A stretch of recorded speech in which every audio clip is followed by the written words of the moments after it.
Hello guys, hi, how are you. क्या हाल है माय डियर फ्रेंड्स, मेरे प्यारे दोस्तों, मेरे स्टूडेंट्स। और स्टूडेंट्स क्या, आप तो स्टूडेंट कम फ्रेंड्स हैं, सब मुझसे बड़े ही होंगे छोटे भी होंगे, ओके, नो प्रॉब्लम।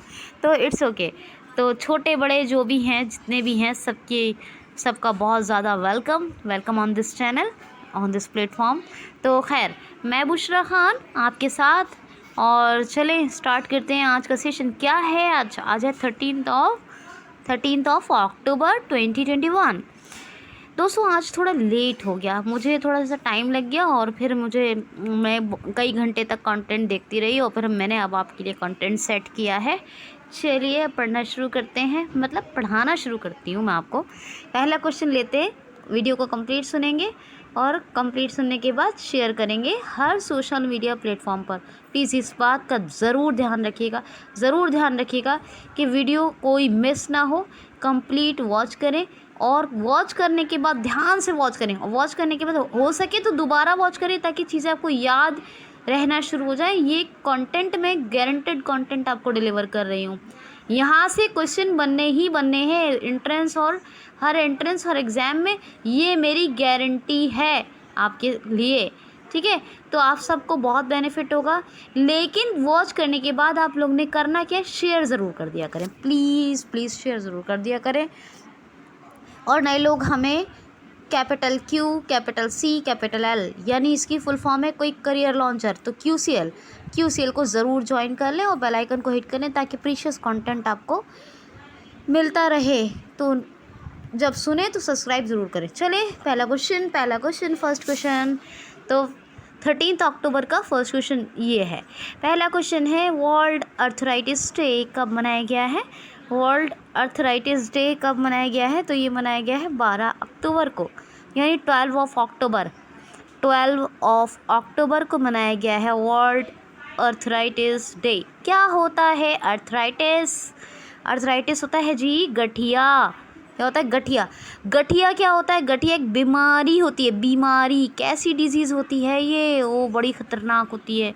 उम्र बढ़ने के साथ साथ प्रॉब्लम बढ़ती जाती है, और जैसे जैसे उम्र बढ़ेगी वैसे वैसे प्रॉब्लम बढ़ेगी।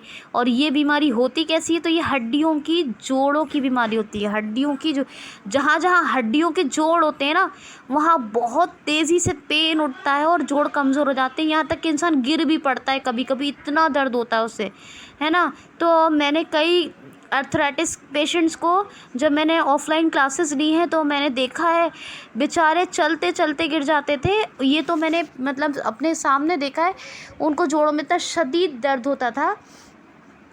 तो जाहिर सी बात है, और उनकी उम्र डॉक्टर ने कह दिया था जैसे जैसे बढ़ती जाती है मतलब ये प्रॉब्लम बढ़ती जाती है, और मेडिसिन खाते थे तो कंट्रोल रहता था।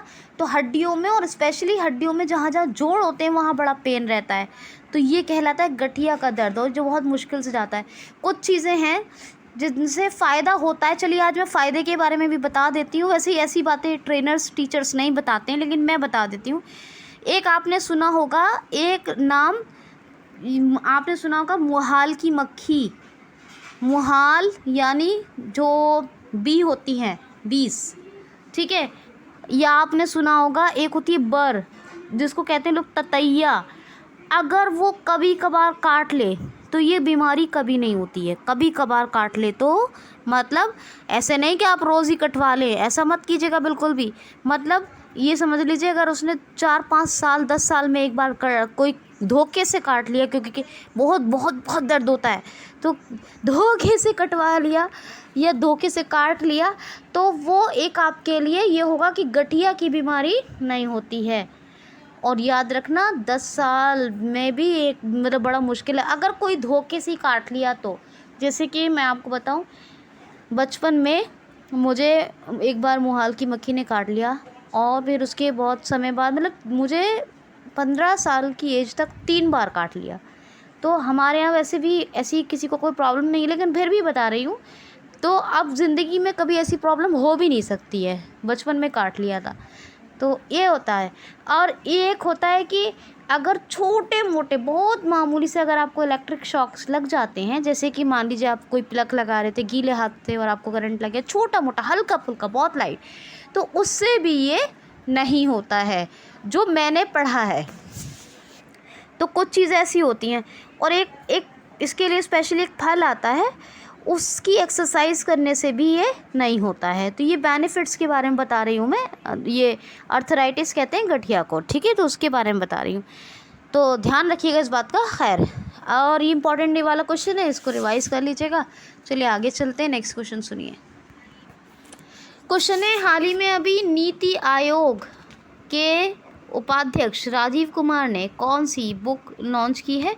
तो ये NITI Aayog the handbook, NITI Aayog the handbook ये लॉन्च की है नीति आयोग के उपाध्यक्ष राजीव कुमार ने। अध्यक्ष कौन होते हैं? प्रधानमंत्री। नीति आयोग के अध्यक्ष हमेशा जो भी प्रधानमंत्री रहेंगे वो होंगे, अभी नरेंद्र मोदी जी हैं तो यही हैं। और सीईओ कौन है? अमिताभ, क्या नाम है? अमिताभ चौधरी। कौन है? अमिताभ चौधरी, ठीक है, याद रखना, सीईओ। अब स्थापना कब हुई थी? 2015 में। अब ये जो द हैंडबुक है, क्या है? द हैंडबुक, ये नीति आयोग ने जो लॉन्च की, स्पेशली उपाध्यक्ष ने लॉन्च की, क्या है ये? तो दिल्ली में जो अवशिष्ट प्रबंधन यानी कि जो वेस्ट मैनेजमेंट होता है ना, उसी को लेकर पूरा ये एक बुक लिखी हुई है, ठीक है, वेस्ट मैनेजमेंट, दिल्ली के वेस्ट मैनेजमेंट के ऊपर, तो ये लॉन्च की है, तो ये याद रखिएगा। नेक्स्ट क्वेश्चन है, हाल ही में अभी किस राज्य के मुख्यमंत्री या सीएम ने सीएम दहैसी इनिशिएटिव लॉन्च किया है? इनिशिएटिव बोले तो पहल। किस राज्य के मुख्यमंत्री ने सीएम दहैसी पहल लॉन्च की है या शुरू की है? तो ये है मणिपुर के, यानी मणिपुर के सीएम, क्या नाम है इनका? इनका नाम है एन वीरेंद्र सिंह, और इन्होंने एक पहल शुरू की है, एक इनिशिएटिव लॉन्च किया है, सीएम दहैसी। इसका मतलब होता है मुख्यमंत्री को बताएं। क्या है? मुख्यमंत्री को बताएं, ये मतलब होता है। ये एक हेल्पलाइन नंबर लॉन्च किया जाएगा, यानी शुरू किया जाएगा, जिससे टारगेट रहेगा कि जो भी मणिपुर की जनता को तकलीफ़, कोई परेशानी, समस्या है, तो कम से कम वहाँ की 50 लाख जनता से खुद बात कर सकें। तो वो डायरेक्ट जुड़ेंगे मुख्यमंत्री जी, कौन? एन वीरेंद्र सिंह साहब। इसीलिए उन्होंने ये पहल शुरू की है, मुख्यमंत्री को बताएं, यानी सीएम दहैसी। कहाँ? मणिपुर में। ला गणेशन, ये इसके गवर्नर हैं, ला गणेशन या गणेशन। कैपिटल क्या है? इम्फाल। लाई हरोवा पर्व मनाया जाता है यहाँ, लाई हरोवा। मीराबाई चानू वेट लिफ्टर हैं, सिल्वर मेडल सबसे पहले इन्होंने जीता ओलंपिक में, और यहाँ की एएसपी बनी हैं, ठीक है, मीराबाई चानू का याद रखिएगा। यहाँ पर क्या है? लोकटक झील है, और उसके ऊपर क्या है? Keibul Lamjao national park, Keibul Lamjao. और एक है सिरोही नेशनल पार्क। कौन सा? Sirohi national park. और एक पुलिस स्टेशन है मणिपुर में, जो इंडियाज़ बेस्ट पुलिस स्टेशन घोषित किया गया है। कौन सा है? नोंगपोक शिकमई। क्या नाम है? नोंगपोक शिकमई, याद रखना, नोंगपोक शिकमई, ठीक है, ये आप याद रखेंगे। नेक्स्ट वन इज क्वेश्चन है, जर्मनी, अरे एक मिनट सॉरी 1 मिनट रुक जाइए। अरे मैंने अमिताभ चौधरी बोल दिया। अमिताभ चौधरी लेखक हैं दोस्तों, अमिताभ कांत हैं सीईओ, याद रखना, नीति आयोग के अमिताभ कांत। और इसको दोबारा से सुन लीजिए, थोड़ा सा इसमें रह गया बताने से मुझसे, वो माइंड से मेरे बात निकल गई जल्दी पढ़ाते। देखिए, ये जो बुक है द हैंडबुक, ये जो नीति आयोग ने लॉन्च की है, इसका ये नीति आयोग और यूएनडीपी दोनों ने की है, इसको याद रखना, इसमें याद रख लेना। नीति आयोग के उपाध्यक्ष राजीव कुमार, क्या नीति आयोग के उपाध्यक्ष हैं राजीव कुमार, और साथ में UNDP, united nation development programme, दोनों ने मिलकर लॉन्च की है। राजीव कुमार तो उपाध्यक्षों का अध्यक्ष बता दिया, और अमिताभ कांत कौन है? सीईओ। अच्छा, ये जो बुक है ये बताया अवशिष्ट प्रबंधन, ये कैसा अवशिष्ट प्रबंधन है ये भी सुन लीजिए। प्लास्टिक का जो अवशिष्ट प्रबंधन है, दिल्ली का जो प्लास्टिक वेस्ट मैनेजमेंट है, उसी के ऊपर ये लिखी हुई है, प्लास्टिक वेस्ट मैनेजमेंट के ऊपर, ठीक है। वो रह जाता, वो तो मुझे एकदम से याद आ गया कि शायद मैंने कुछ छोड़ दिया, वरना अभी मैं नेक्स्ट क्वेश्चन लेने वाली थी। चलिए, ऐसा होता नहीं है, कभी कभी हो जाता है मन जब कहीं और हो, ऐसा कभी कभी होता है, समटाइम्स इट्स हैपन्स। ओके, तो नेक्स्ट वन, नेक्स्ट वन है, हाल ही में अभी किसने स्वचालित चालक रहित एक ट्रेन लॉन्च की है? तो जर्मनी ने। जी हाँ, जर्मनी ने। ड्राइवर तो होगा लेकिन फिर भी ये चालक रहित होगी और स्वचालित यानी सेल्फ ड्राइव होगी, यानी सेल्फ रेगुलेट होगी, स्वचालित होगी। ये सेल्फ ड्राइव करेगी, कोई यानी खुद से चलेगी। ड्राइवर होगा लेकिन वो कोई काम नहीं करेगा, उसको कोई काम नहीं होगा। तो स्वचालित और चालक रहित, लेकिन याद रखना ड्राइवर होगा मगर चलेगी वो खुद। तो ये ट्रेन लॉन्च की है जर्मनी ने। इसकी एफिशिएंसी डबल होगी, आम ट्रेन जो होती हैं उनसे डबल होगी इसकी एफिशिएंसी, यानी बहुत तगड़ा इसका जो है मैनेजमेंट होगा, बहुत तगड़ी इसका और बहुत ही मतलब बेहतरीन इसके जो है इसका जो डेवलपमेंट है वो बहुत अच्छे तरीके से होगा आगे भी। और अभी तक जो प्रोडक्शन है, जिसको जो प्रोड्यूस किया है वो बहुत अच्छे तरीके से किया गया है ना। तो अभी जो इसका प्रोडक्शन हुआ है वो अच्छे तरीके से हुआ है, ये याद रखना। तो ये जर्मनी ने लॉन्च किया है। एंजेला मार्केल एक ही चांसलर है जर्मनी की, ठीक है। और फ्रैंक वॉल्टर स्टेनमेयर ये कौन है? प्रेसिडेंट। जर्मनी की कैपिटल बर्लिन, करेंसी यूरो। अब सुनिए नेक्स्ट क्वेश्चन है, हाल ही में अभी सबसे कम उम्र में क्रिकेट में शतक लगाने वाली पहली महिला कौन बनी है? सबसे कम उम्र की पहली महिला जिन्होंने शतक लगाया है कौन बनी है? तो एमी हंटर। ये आयरलैंड की हैं और मात्र 15 साल की उम्र में इन्होंने स्कॉटलैंड के अगेंस्ट यानी ख़िलाफ़ एक मैच खेला था। किसके? स्कॉटलैंड के ख़िलाफ़। 15 साल की उम्र में क्रिकेट में उतर गई थी और ये रिकॉर्ड इन्होंने तब बनाया। और अब जो है जिम्बाब्वे के ख़िलाफ़ इन्होंने 121 रन एक ही बार में बना के सबसे कम उम्र की शतक लगाने वाली पहली महिला की लिस्ट में अपना नाम यानी सूची में अपना नाम प्रथम करवा दिया। तो ये कौन है? एमी हंटर, आयरलैंड की हैं, याद रखना, ठीक है। नेक्स्ट क्वेश्चन सुनिए। और हाँ, ये तो मैंने कह ही दिया है कि शेयर करना है आपको वीडियो को, लेकिन प्लीज़ मुझे मोटिवेट करने, मेरी मेहनत को सराहने, कामयाब बनाने के लिए इसको लाइक कमेंट ज़रूर कर दिया करें। क्वेश्चन है जी, हाल ही में अभी किस राज्य की करूपुर कलमकारी पेंटिंग और कुरुची वुड नक्काशी को जीआई टैग मिला है? भाई बहुत टफ है, याद रखना। करूपुर कलमकारी पेंटिंग और कुरुची वुड नक्काशी। तो करूची याद रखिए, याद रहेगा, वरना बहुत बड़े बड़े नाम है। तो करूपुर कलमकारी पेंटिंग याद रखना, करूपुर कलमकारी पेंटिंग, और दूसरा कौन सा? कुरुची वुड नक्काशी। इन दोनों को जीआई टैग मिला है। ये किस राज्य की है? तो तमिलनाडु की। किसकी? तमिलनाडु की। कल भी बताया था, तमिलनाडु में जो कन्याकुमारी है, कन्याकुमारी की वेस्टर्न घाट की पहाड़ी के ऊपर एक विशेष तरह की ये स्पेशल प्रकार की एक लौंग, कौन सी लौंग? क्लो यानी बोलेंगे तो लौंग हिंदी में, इसको जीआई टैग मिला है। और तमिलनाडु की अब 2 चीज़ों को और मिला है। वैसे ये मैंने कल ही पढ़ लिया था, लेकिन कल 3 जीआई टैग हो जाते इसलिए नहीं बताया था। तो करूपुर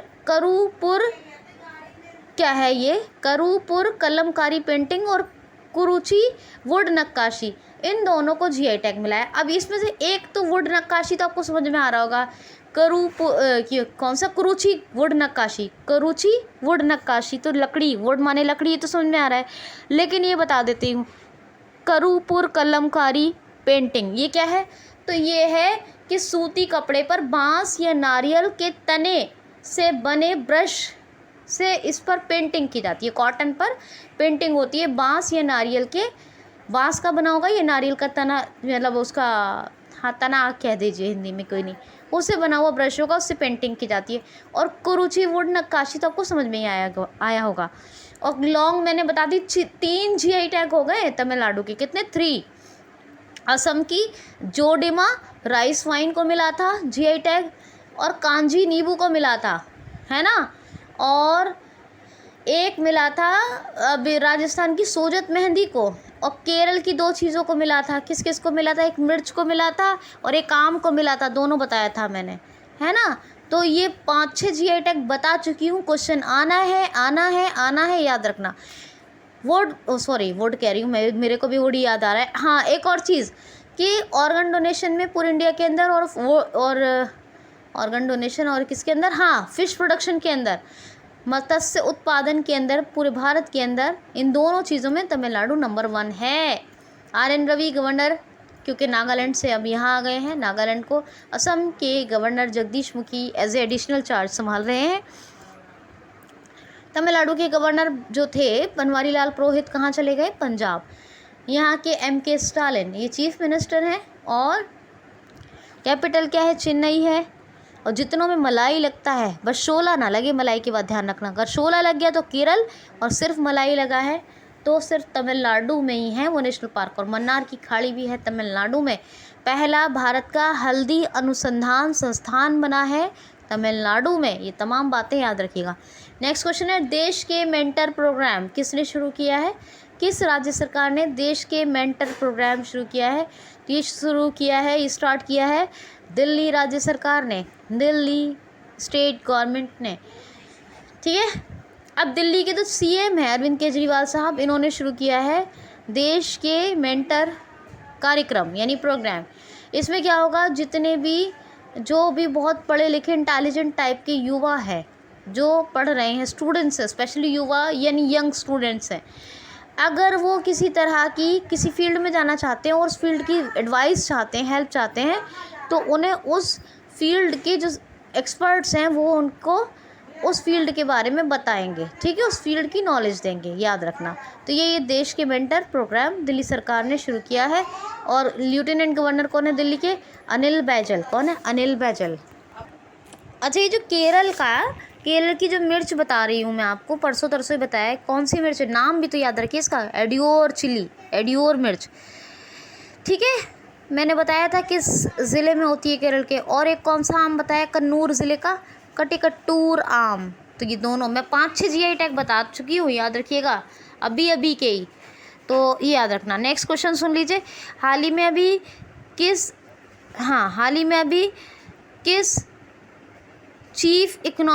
किसने अभी चीफ इकोनॉमिक एडवाइज़र के पद से रिज़ाइन किया है? यानी किन्होंने अभी मुख्य आर्थिक सलाहकार के पद से इस्तीफ़ा दिया है या त्यागपत्र दिया है? तो मुख्य आर्थिक सलाहकार थे कौन? केवी सुब्रमण्यम। इन्होंने 20 साल फाइनेंस मिनिस्ट्री में काम किया है, यानी वित्त मंत्रालय में 20 साल काम किया है। और अब केवी सुब्रमण्यम ने इस्तीफ़ा दे दिया है। ये चीफ इकोनॉमिक एडवाइज़र होते थे, अब इस्तीफ़ा दे चुके हैं, यानी रिज़ाइन कर चुके हैं। नेक्स्ट क्वेश्चन है, हाल ही में इफ़को के अध्यक्ष का निधन हो गया, ये कौन थे?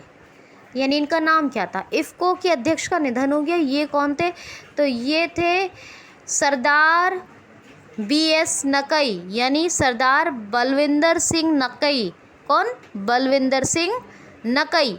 ये इफ़को बोले तो Indian farmer fertilisers cooperative, Indian farmers fertiliser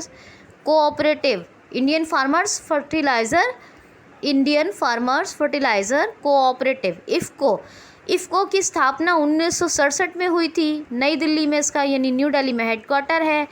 योग एस अवस्थी साहब, कौन? योग एस अवस्थी, ये इसके MD एंड CEO हैं। और इसके अध्यक्ष थे सरदार बलविंदर सिंह नकई। और अभी सरदार बलविंदर सिंह नकई यानी BS नकई का निधन हो गया। तो आप ये याद रखेंगे।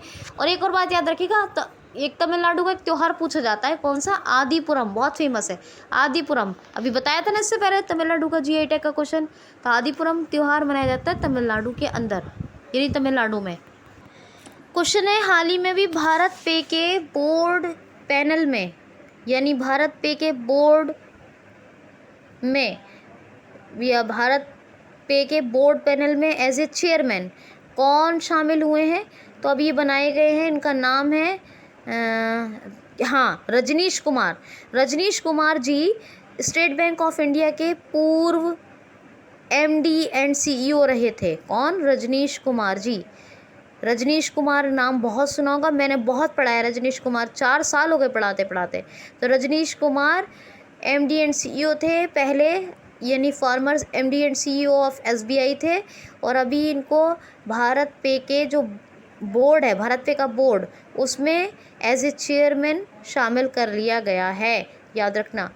तो भारत पे अब क्या होगा, स्मॉल पेमेंट बैंक के, हाँ, as a small payment bank गठित हो जाएगा, यानी भारत पे अब क्या हो जाएगा, स्मॉल पेमेंट बैंक बन जाएगा। नेक्स्ट क्वेश्चन सुनिए, हाल ही में भी ISA का शुभारंभ किसने किया है, तो भारतीय अंतरिक्ष संघ, और हिंदी में हो गया और इंग्लिश में होगा इंडियन स्पेस एसोसिएशन। क्या होगा, इंडियन स्पेस एसोसिएशन। तो ये ISA शॉर्ट में कह रही हूँ, इंडियन स्पेस एसोसिएशन, और हिंदी में भारतीय अंतरिक्ष संघ। इसका शुभारंभ किया है भारतीय प्रधानमंत्री, यानी अपने प्रधानमंत्री श्री नरेंद्र मोदी जी ने। मगर इसका शुभारंभ तो PM मोदी जी ने कर दिया, लेकिन इसके अध्यक्ष कौन बने हैं, जयंत पाटिल, J पाटिल बने हैं इसके अध्यक्ष, और इसके उपाध्यक्ष बने हैं कौन, वाइस प्रेसिडेंट बने हैं इसके, प्रेसिडेंट कहते हैं अध्यक्ष को जो जयंत पाटिल हैं, वाइस प्रेसिडेंट यानी उपाध्यक्ष बने हैं कौन, राहुल वत्स। कौन, राहुल वत्स। याद रख लें, दोनों के नाम एग्जाम में पूछे जाएंगे ज़रूर। क्वेश्चन है, हाल ही में भी किस राज्य में PM वानी योजना का शुभारंभ किया गया है, या किस राज्य में PM प्रधानमंत्री वानी योजना को शुरू किया गया है, तो PM वानी, वानी वी फॉर वैन, वानी योजना, PM वानी योजना शुरू हुई है आंध्र प्रदेश में। अब पहले तो आप ये समझिए कि PM वानी है क्या, तो वानी की फुल फॉर्म सुनिए, वाईफाई एक्सेस नेटवर्क इंटरफेस, याद कर लेना है बिल्कुल, वाईफाई एक्सेस नेटवर्क इंटरफेस, और PM प्रधानमंत्री, तो प्रधानमंत्री वाईफाई एक्सेस नेटवर्क इंटरफेस, यानी PM वानी योजना शुरू हुई है आंध्र प्रदेश में। और आंध्र प्रदेश में भी आंध्र प्रदेश के कुरनूर में शुरू हुई है, जो आंध्र प्रदेश की जुडिशियल कैपिटल कहलाती है। कौन सी कैपिटल है, जुडिशियल कैपिटल कुरनूर, यहीं शुरू हुई है PM वानी योजना। अच्छा, एग्जीक्यूटिव कैपिटल कौन सी है आंध्र प्रदेश की, तो एग्जीक्यूटिव है विशाखापत्तनम। लेजिस्लेटिव कौन सी है, अमरावती। आंध्र प्रदेश के चीफ मिनिस्टर कौन है, जगन मोहन रेड्डी। विश्व भूषण हरिचंद्रन, ये कौन है, ये गवर्नर यानी राज्यपाल हैं। आंध्र प्रदेश भारत का सबसे पहला भाषा के आधार पर गठित होने वाला राज्य है। आंध्र प्रदेश में ऑनलाइन निष्ठा प्रोग्राम चल रहा है। याद रखना, निष्ठा प्रोग्राम तो पूरे देश में चल रहा है, लेकिन ऑनलाइन निष्ठा प्रोग्राम ओनली आंध्र प्रदेश में चल रहा है। ये बहुत अच्छा इंटरेस्टिंग क्वेश्चन है, ये पूछा जाएगा आपसे। तो निष्ठा प्रोग्राम तो पूरे इंडिया में चल रहा है, लेकिन ऑनलाइन जो चल रहा है निष्ठा प्रोग्राम, वो सिर्फ और सिर्फ आंध्र प्रदेश में चल रहा है। आंध्र प्रदेश फ्रूट प्रोडक्शन में नंबर 1 पे है पूरे इंडिया के अंदर, याद रखना, फ्रूट प्रोडक्शन में। और वेजिटेबल्स प्रोडक्शन में कौन है नंबर 1 पर, तो वो है वेस्ट बंगाल, पश्चिम बंगाल। आंध्र प्रदेश में कौन कौन से नेशनल पार्क हैं, पापी कोंडा और श्री वेंकटेश नेशनल पार्क। आंध्र प्रदेश में कौन कौन सी झीलें हैं फेमस वाली, तो कुलेरू और पुलिकट, जिनके बारे में पूछा जाता है, कुलेरू और पुलिकट। आंध्र प्रदेश में कौन कौन से एप्लीकेशंस शुरू हुए हैं, तो एप्लीकेशंस लॉन्च हुए हैं, एक तो कोविड फार्मा और एक है निगाह ऐप, निगाह NIGAH, निगाह ऐप और कोविड फार्मा। आंध्र प्रदेश में नवनालू पेद लांद्र की कार्यक्रम चल रहा है, और जगन्ना विद्या दीविना योजना भी आंध्र प्रदेश में ही चल रही है। नेक्स्ट क्वेश्चन है, जयपुर एयरपोर्ट का प्रबंधन यानी मैनेजमेंट किसने संभाल लिया है, लीजिए ये भी गया, क्या, सुनिए, जयपुर एयरपोर्ट का प्रबंधन अब किसने संभाल लिया है, तो एक ही आंसर होता है ज़्यादातर, क्या, अडानी ग्रुप। अडानी ग्रुप जी हाँ, अडानी ग्रुप ने सारे पोर्ट्स को ले लिया है, ऑलमोस्ट लगभग पूरे देश के जितने भी पोर्ट हैं, और अब एयरपोर्ट को भी ले लिया। एयरपोर्ट सबसे पहले अभी लिया था थोड़े दिन पहले, असम का जो गुवाहाटी एयरपोर्ट है उसका जो मैनेजमेंट है वो पूरा का पूरा अडानी ग्रुप को मिल गया। अब जाहिर सी बात है ख़रीदा ही होगा, या पैसे ही दिया है तभी तो मिला है, ठीक है। अब जयपुर का जो प्रबंधन है, जयपुर का एयरपोर्ट, अब ये किसके हाथ में आ गया है? ये भी आ गया है अडानी ग्रुप के हाथ में। तो पूरे के पूरे पोर्ट का ऑलमोस्ट लगभग पूरे इंडिया के पोर्ट बोले तो सी पोर्ट है ना, उनका तो मैनेजमेंट अब है ही अडानी ग्रुप के हाथ में, लेकिन एयरपोर्ट का भी मैनेजमेंट। और जयपुर क्या है, जयपुर का जो एयरपोर्ट है वो पूरे इंडिया के टोटल एयरपोर्ट्स का 11 नंबर का बिजी एयरपोर्ट है। बिजी एयरपोर्ट नंबर 11 है जयपुर एयरपोर्ट, और इसका भी अब असम के गुवाहाटी एयरपोर्ट के बाद जयपुर एयरपोर्ट का प्रबंधन मिल गया है किसको? अडानी ग्रुप को, याद रखना, ठीक है। गौतम अडानी, बताया था अभी आपको, बताया था इंडियन प्लेनियर हरून इंडेक्स में दूसरे नंबर पे थे ये। क्वेश्चन है, हाल ही में किस रेटिंग एजेंसी ने भारत की जीडीपी ग्रोथ रेट, भारत की सकल घरेलू उत्पाद विकास दर 9.5% रहने का अनुमान व्यक्त किया है या अनुमानित घोषणा दी है? तो किस रेटिंग एजेंसी ने? तो ये है इंटरनेशनल मॉनेटरी फंड। जी हाँ, आईएमएफ ने कहा है कि इंडिया की वित्तीय वर्ष 2022 में जो जीडीपी ग्रोथ रेट रहेगी वो कितनी रहेगी? 9.5%, ऐसी अनुमानित घोषणा की है आईएमएफ यानी इंटरनेशनल मॉनेटरी फंड ने। अब आईएमएफ ने की है, इससे पहले कल की बात है, मैंने आपको फिक्की का बताया था। फिक्की ने कितनी GDP growth rate financial year 22 के लिए बताई है इंडिया की? तो बताई है 9.1%। उससे पहले मैंने आपको वर्ल्ड बैंक के बारे में बताया था, वर्ल्ड बैंक ने कितनी बताई है? तो वर्ल्ड बैंक ने बताई है भारत की जीडीपी रेट फाइनेंशियल ईयर 22 में कितनी? 8.3%। और उससे पहले फिक्स रेटिंग की बताई थी, फिक्स रेटिंग ने कितनी बताई है GDP growth rate financial year 22 के लिए इंडिया की?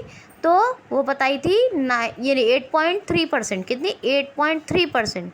तो 8.7 बताई थी वर्ल्ड बैंक ने, नहीं सॉरी 8.7 बताई थी उसने, क्या नाम है, फिक्स रेटिंग ने 8.3 बताई है वर्ल्ड बैंक ने, ये सही कर लीजिएगा। 8.7 फिक्स रेटिंग ने बताई है, 8.3 वर्ल्ड बैंक ने बताई है, 9.1 फिक्की ने बताई है, और 9.5 व्यक्त की है ये आईएमएफ ने। अब आईएमएफ की स्थापना 1945 में हुई, इसका एस्टैब्लिशमेंट ईयर याद रखिएगा। क्रिस्टलिना जॉर्जियावा, ये इसकी कौन है? ये इसकी सीईओ है, MD and CEO international monetary fund की, और हेडक्वार्टर है वाशिंगटन डीसी में। कहाँ है? वाशिंगटन डीसी, याद रखिए। आज के लिए इतना ही। कैसा लगा ऑसम सा सेशन ज़रूर बताइए। ख्याल रखिए अपना। Enough for today. Thanks for watching.